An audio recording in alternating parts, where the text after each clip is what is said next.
پایەکی گرنگی هێنانەکایی دیموکراسی بوونی ڕێکخراوی کۆمەڵگەی مەدەنیە، شەشەمین دەسەڵاتیشە کە لە وڵاتە پێشکەوتووەکان مامەڵەی لەگەڵ دەکەن. لێپرسراوی ئەم ڕێکخراوانە دەڵێن یەکێتی بەردەوام پشتیوانمان بووە. یەکێتی نیشتیمانی پاڵپشتی هەموو ڕێکخراوە مەدەنیەکانە و پاڵپشتی هەموو دەنگە ڕەنگە جیاوازەکانە و تەنانەت پاڵپشتی هەموو ئاینەکانە کە لە هەرێمی کوردستانە ئەمڕۆ ئەبینرێت. مانای وایە یەکێتی نیشتیمانی کوردستان بە تەواوی پشتیوانی ڕێکخراوەکانی کۆمەڵگەی مەدەنی ئەکات؟ بەڵێ بە دڵنیاییەوە پشتیوانیشی تەواوی هەموو ڕێکخراوە مەدەنیەکان دەکات و تەنانەت دەستی هاوکاریشیانی بۆ کراوەیە لامەکاتە. لە سۆنگەی باوەڕبوونی یەکێتی وەک حیزبێکی سۆسیال دیموکرات بە مافەکانی مرۆڤ و دیموکراسی پانتاییەکی فراوانی ئەجندا و بەرنامەی بۆ پشتیوانی ڕێکخراوەکان داناوە.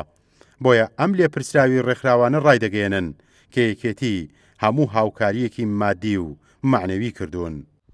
یەکێتی لە دروستبوونیەوە لە سەرەتای دامەزانی یەکێتیەوە هەموو توانایەکی خستۆتە گەڕ لە پێناو خزمەتکردنی گەنج و لاواندا.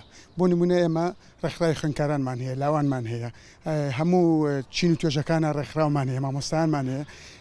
هەتا ئەم ساتە یەکێتی بە هەموو توانایەکەوە لە خزمەتی گەنجان و لاوان و کۆمەڵێنن خەڵکایە.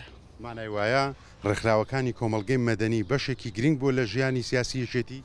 100% بەتاکید ئەتوانم شایدی ئەوە بم کە یەکێتی تاکە حیزبە 100% داکۆکی لە ڕێکخراوەکانی کۆمەڵگەی مەدەنیەکە.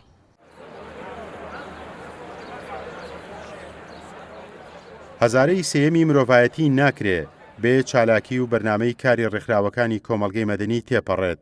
بۆ یەکێتی هەمیشە هاوکاری و پشتیوانیەکانی بۆ کاری ڕێکخراوەکان وەک بنەمای کاری خۆی لە بەردی دەگرتووە. پێشڕۆ مەجید، گەلی کوردستان، سلێمانی.